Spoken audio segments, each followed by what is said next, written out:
What makes a good QS? There's so many QSs out there that I've worked with that are just doing it for a job and they're not that interested in learning. You need to be good at sales, I think. Yeah. You need to be able to sell to the subcontractor the dream of the project. They need the 3 C's. What are the 3 C's? Consistency, curiosity and chat.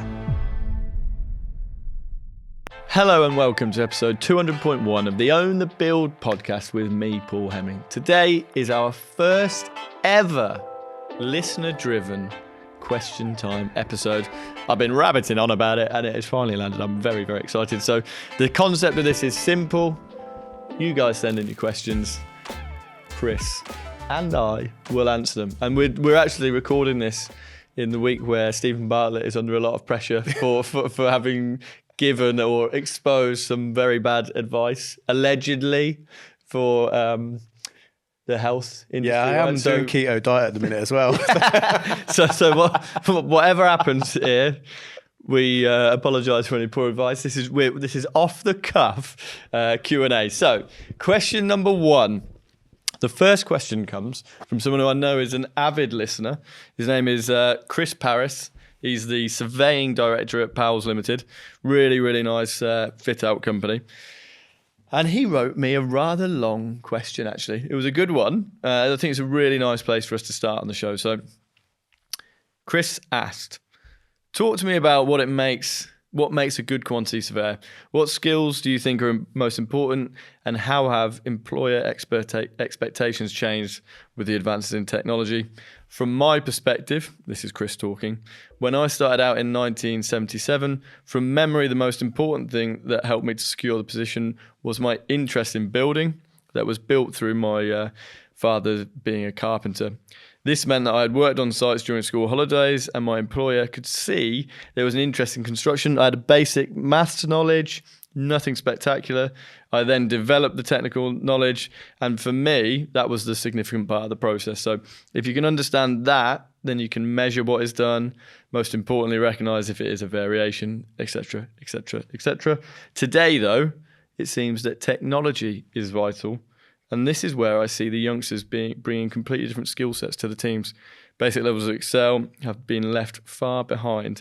And now Power BI, BIM modelling, digital takeoff, so on and so forth, have rapidly changed. I'm not sure that the fact that I worked on site in my school holidays would be good enough to get me a job anymore.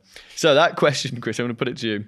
What do you think makes for a good QS in today's market?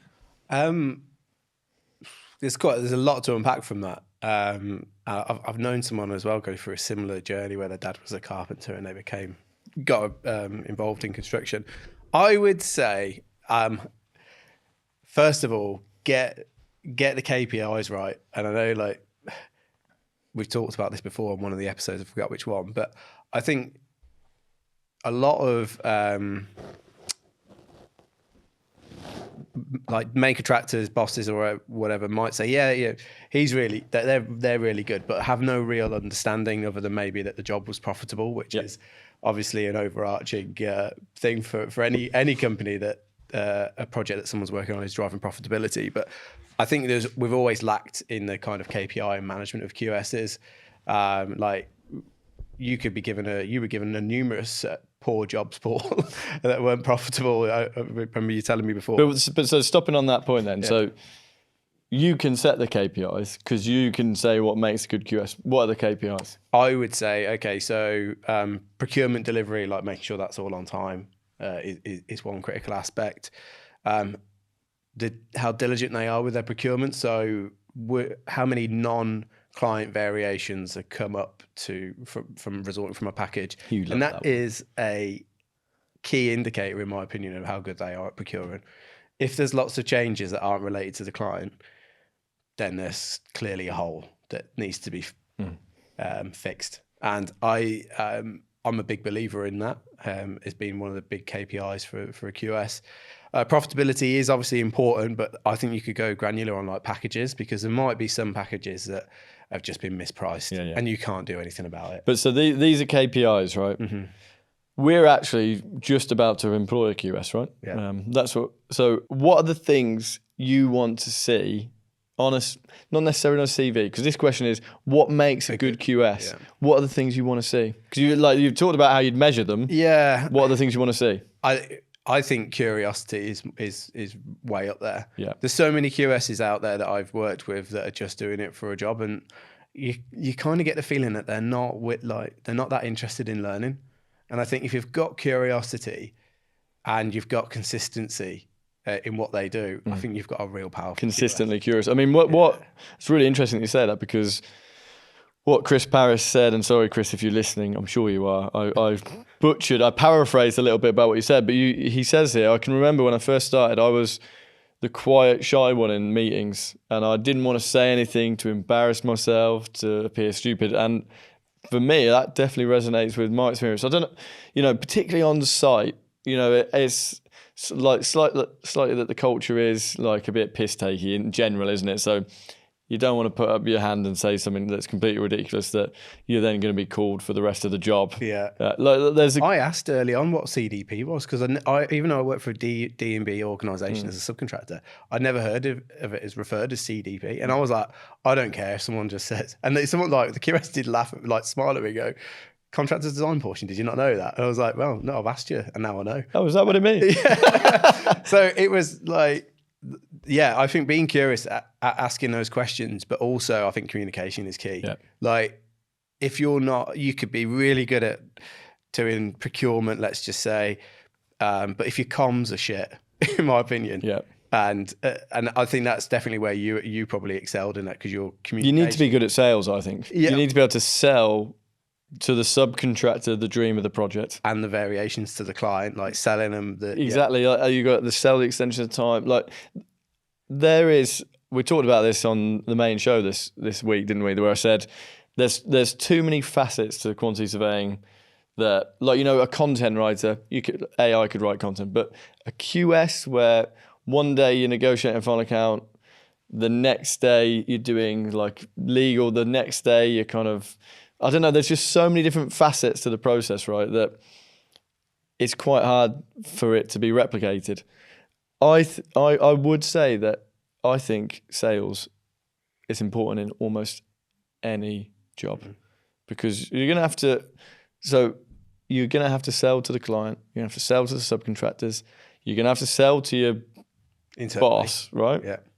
I think you've got to be really good at sales in quantity surveying, which probably sounds ridiculous. And it's that communication point, but it's, because eventually you're going to have to, and I certainly had to do this a few times, with your team, you've got 10 QSs, you're going to have to sell to them the dream of working in your team as well, right? Like I've had to do it with you, Chris. You're still here 10 years later, mate. So I think so essentially they need the 3 C's. What are the 3 C's? Consistency, curiosity, and chat. And chat, yeah, okay. Basically, yeah. Okay, we'll go with that. But no, I mean, obviously there might be QSs out there that are less confident. But I mean, if you're curious, consistency, and you're going to build up that confidence over time, just like I did when I was started out as a QS, that I didn't know what I was doing. I winged it, learned over time, and then I knew I could go into conversations in the future way more informed because I was curious and I learned. 100%. No, good. Okay, next question. Hopefully that was a good first answer. I like that question. So question number 2, kind of completely different question here. So it's from someone called Sam Taylor, who is a QS. So Sam says, I'm currently managing a subcontractor who is specializing in design engineering works. They have an original subcontract value of 100 grand. However, they're not yet on site. We're just in the design phase and we've already accrued 50 grand of variations. While I've got a budget, all of this additional works is a bit over the top. The challenge I'm facing is that unlike physical work such as, doors on site, cladding, whatever, the outputs for design engineering are not visible, and therefore the subcontractor is claiming variations based on hours worked, but their explanations are vague and hard to follow. When I've asked them to break down each item, I provided information, but it's difficult to understand them because I am not an engineer. Our in-house engineer has reviewed the claims and has some concerns, but it's really difficult to manage this. How can I effectively manage and control variations in this situation, particularly when they are design-based and not physically verifiable? I'm going to ask you that question, Mr. Main Contractor. So actually going to go back to my subcontracting days. So I worked for a D&B company, and we used to like design obviously being done way in advance, and we do design change controls all the way through. So if there's a design change there, we would log it, and it might not necessarily be something to do with actually has a cost associated with it, but it might just be a log a change that you've changed panel type X to Y, for example. But you'd have a consistent log, and I would say schedules are so easy to kind of look at and analyze. And if they're not putting it in a very good format, I'd create the template for them and say, look, complete these change control forms. Just have a form there that lists out the information that you need, and put a schedule against it. So, and the schedule could be, you know, describe the change, describe the impact, supporting evidence that goes behind it. So it might be email X, do this, do that, or they might have had some new information in, and even like tag it. Is it a client change or is it non-client change, for example? Yeah. And then you can have those kind of scheduled out with the time associated with it, and put the hours there, and then justification behind the time.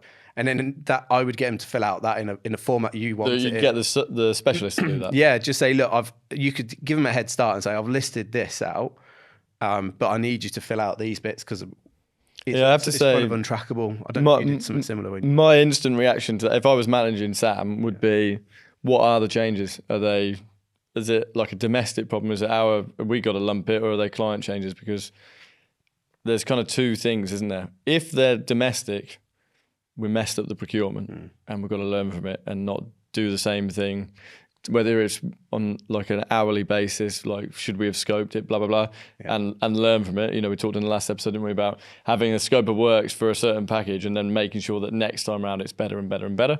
So I would say, is it domestic? And if it isn't domestic, then they need to help us claim it up the line, don't they? So yeah, exactly. It's understanding recoverable, non-recoverable, and also understanding, and perhaps there's something in this. It feels, and this may be the subby coming out of me, so control me here, Chris, but it feels like, Sam, you're getting kind of agitated with the subby because it's kind of feeling a little bit out of control. Whereas, you know, if at the outset the procurement was spot on and there was a genuine understanding between both parties as to what you were trying to achieve, what they had included, what you had included, and if a client variation comes up, you must tell me it's a client variation because we're going to go and get it together. And you'd kind of set those principles out straight away. You wouldn't then necessarily be in this position where you're kind of feeling like, crikey, what's going on and I can't control this. Well, I don't know what you think. Yeah, no, I think in that stage, if the design is so significant, it's not just a one-line design fee, 100 grand. Exactly. Yeah. It should be, well, actually, can we dig deeper into this? And I'm not sure how it was done. If they're just doing design, if they're a full subcontractor, a bit unclear, or if they're doing, if they're just an out-and-out consultant, and you've got them under an appointment.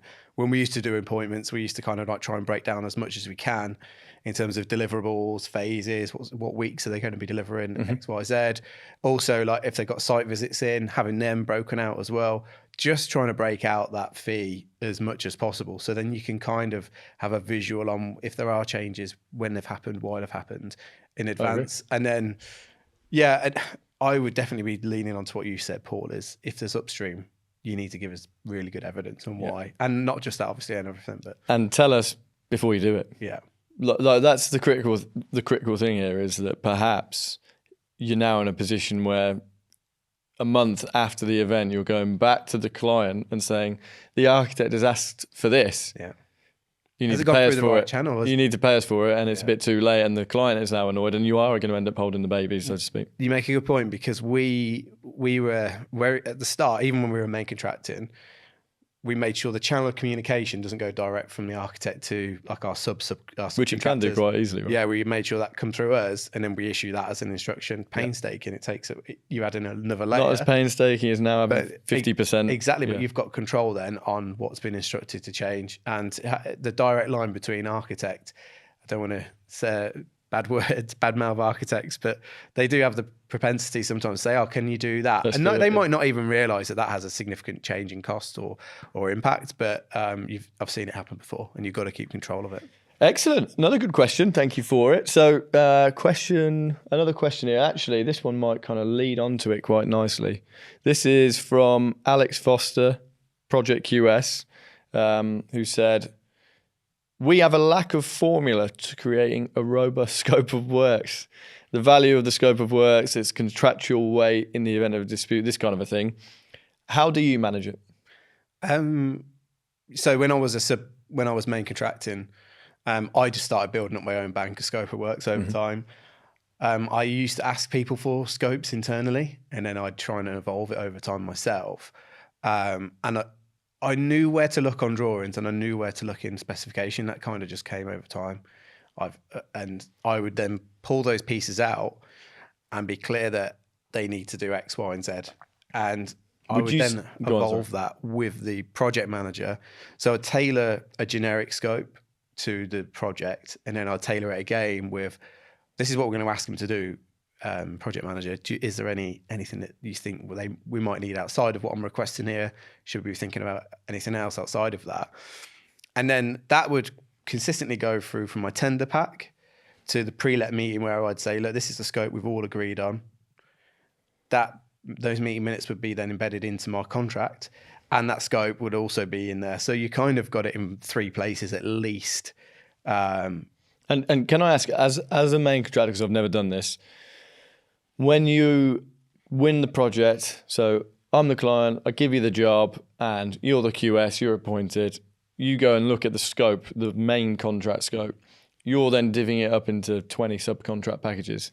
Are you taking the main contract scope and working and doing main contract scope plus, like, how do you what's your approach to actually creating the scope then for the groundwork, for the M&E, so on and so forth? Are you just lifting and shifting, or how does it work? I mean, you'd very rarely have like a real detailed scope, let's just say, for each individual package from as a main contractor that's come top down. You'd be evolving it yourself based on your industry knowledge and what you've done before and whatever's tailored. You sometimes would get some if you read a reference specification, it'll tell you some of the additional requirements that'll be on there, and the standards and the finishes that they need to be to, and that's the sort of stuff I'd lift out. So that is coming from the main contract, if that, for example. So there's elements you lift and shift out, but it would more be in the line of a tailored spec for each trade. Okay, cool. And one of the questions, one of the parts of this question was like its contractual weight in the event of the dispute, right? And just listening to you speak there, and you talked about having it in 3 different documents, having it in the minutes, having it in the contract, I think you said, and having it in the scope. In terms of precedent, the way I was always taught was give the scope the highest level of precedent that you can, just one below the contract, right? So, and we can debate this out now, right? My approach would always have been, so the contract is number 1, right? The conditions, the particulars, whatever. The first and most important document that followed that was the scope, right? And my approach would have been slightly different to yours. I would have probably done the minutes and blah, blah, blah, blah, blah. I would have done all of those things, but I would have still focused almost all of my energy on get the scope right, because that will be precedent. And then if there's a clash with the minutes, or because these things can happen, right? Yep. That would have been my approach, because I was always told just give your focus to one document. You got 1,000 pages, just focus on the 10 or whatever it would be, right? Get that right and go from there. What do you think? Yeah, I think you could be a bit more cautious and say, well, specification drawings and scope, because if you made a mistake in a scope, for example, the spec and drawings would cover you, because like that's the information that really matters. ERs, and right, that's the employer's requirements. So if they change, it's very clear then that you've got a route to claim money if something was missed, for example. So and also, like, those meeting minutes are sent, and we get them to sign them, send them back. So they've agreed to the scope at least twice. Do you know what I mean? Or at least agree to it before you've entered into contract. So it's like, I remember it happened on one project that I got to the meeting minutes with them, and I said, look, have you got to the last one? It was like allow for pumping systems or something like that. And they were like, no, we've not allowed for that. And I was like, it was explicitly listed here, and And they're like, no, we're not allowed for that. And But they'd sign the meeting minutes with it in. Yeah, and then I was like, well, hang on a minute then. I've not slipped that in. We discussed it. Yeah. We need to take a step back. Yeah, I think in terms of process, it makes sense. Yeah, and then ended up. I'd also tendered it with another subcontractor who was actually our preferred one, but we were going more of a client-led one. And they came in with an additional cost, the original contractors. And they'd lost it because they hadn't included it. They had included it and they were 10 grand more or whatever. Exactly. So we ended up going with our kind of, let's say, incumbents because they'd allowed for it. They saw the specifications, etc., what was requested. And we ended up going with our own internal people in the end. But there we go. Okay, so mixed messages all round. So that's a great question. I mean, I think the important takeaway is having a fixed process and thinking about it from there. Okay, so we'll take a quick break here and we'll come back shortly. Okay, question time, part 2. Enjoying this, Chris? This is cool. Cool. I don't know if many people think quantity surveying is cool, but I do. So I think this is one which we have talked about quite a bit on the show. It's from a project manager called Liam, and he says, what are the risks of allowing subcontractors to begin work on site without a signed subcontract? Have you ever seen instances where this has gone wrong, and what lessons could we learn from that? Well, how long have you got? No, we had a very interesting guest on our webinar, our first one, and we talked literally around getting contracts signed. So if you want to reach out and want to learn more, we'll share that webinar with you because it was fantastic. But I might butcher this legally, so I'm going to caveat this with. And I'm the one who's got to monitor it, right? That don't take legal advice from me, essentially. But there's a lot to unpack that could happen in between this process. Yeah. So there is the underwritten rule of acceptance by commencement. So if the subcontractor proceeds and you've sent the order, they've by commencement they've accepted it. I mean, which is what legally that is kind of a fundamental, right? But also quite a lot of main contractors write into their document that this is my 1,000-page document, and there'll be clause 27.1, which will say something like, if you have started on site, you're deemed to have accepted this entire contract. Just to make it clear. Yeah. So it's a double whammy. So there is always that on which to rely, right? Yeah. But then there's a lot of things that could happen, right? So had they started, because it could be unclear when they started, right? If they've got design, something in that, that could be deemed as commencement, right? So if they've started with the design, and you send the order a week later or 2 weeks later, they've commenced. So then what have they commenced on? And that's what will be looked into. So you're exposed to a risk there. So and it could be their quotation. So if they've said, we'll commence on basis of our quotation, then sadly, that's what takes precedent at that time. If you go actually back to Sam Bowden, who was on that webinar, and we'll share the links to that webinar, but also he's been on the show many times. He's coming on again soon. Really, really great resource. But what he said, and this goes back to what I said in the last show as well about, a QS would come up to me, someone from the team would say, there's a dispute with subcontractor X, and you'd say, show me the contract. And you'd just wince and you'd be nervous about what was in that contract. I've asked Sam on this show before, what's the perfect pack of information I can give you if there's a dispute, right?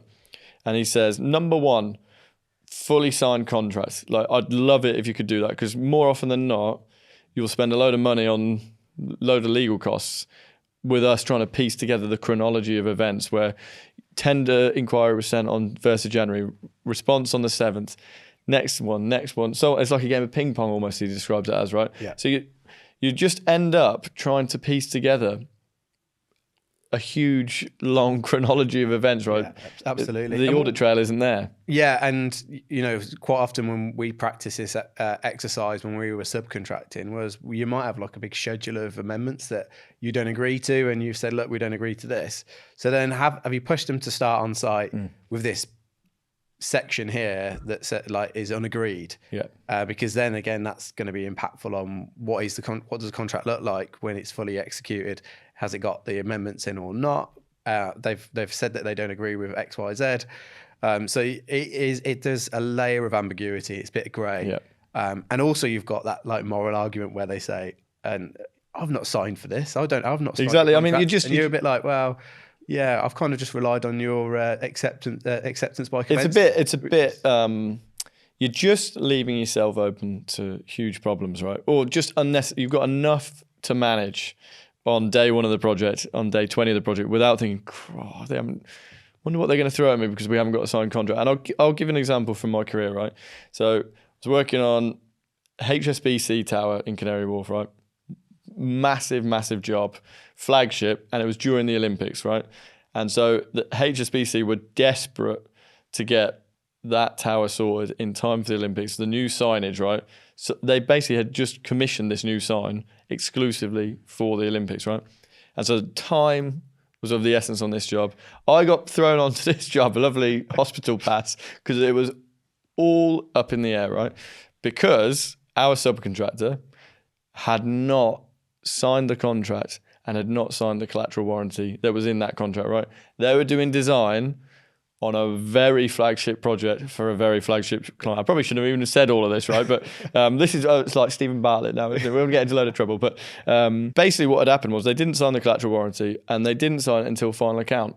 And they'd signed the subcontract and the collateral warranty as part of the negotiated final account, which for us, because we with our client had to have the collateral warranty and so on and so forth, meant that throughout the job, we were operating under A, uncertainty, and B, they had this huge commercial leverage over us, right? So we've talked about it endlessly on this show, right? And we'll plug C-Link all you want, get your contract signed, do it digitally, do it with C-Link, right?